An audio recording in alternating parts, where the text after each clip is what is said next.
Jose Camacho, Friends of Smith Cove.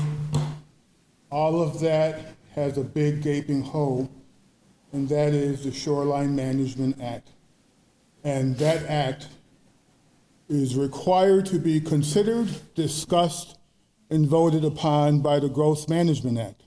The Growth Management Act at RCW36.70A.480, which I cited in June of 2024. It's mandatory. They gotta consider it anew.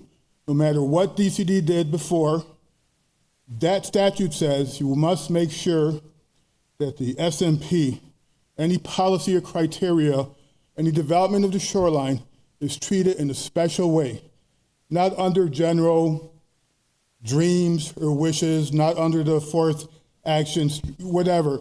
It is state law, which comes from the Constitution and the public trust doctrine.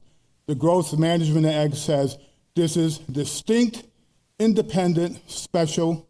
It's to prevent piecemeal, uncoordinated piecemeal development, which is presumed harmful to the shore. It's an environmental law. It hasn't disappeared. DCD is making it disappear. The developer cartel wants to make it disappear because once it is made to disappear, it's a cash cow.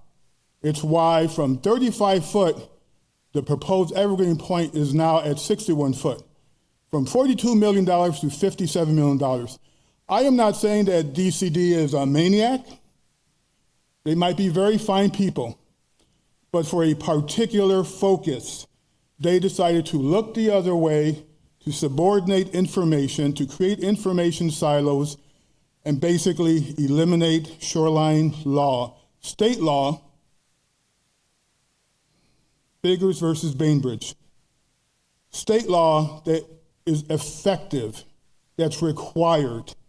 When I complained to the city at various points, the Evergreen Pointe Map E, the Shoreline Master Program, comp planning, current comp planning, it was about the disappearance of the Shoreline Management Act as a criteria.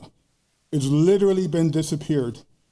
When I see Garrett Jackson talking about the Evergreen Pointe project as part of comp planning, it's disappeared. He made it disappear. We asked the mayor and Coughlin to discuss Map E and how that represented favoritism from DCD to Soundwest Group. It was silent. We can't talk about a pending permit. Guess what?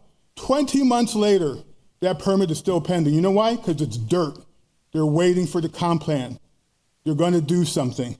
Saw a tractor at the EP site a few days ago.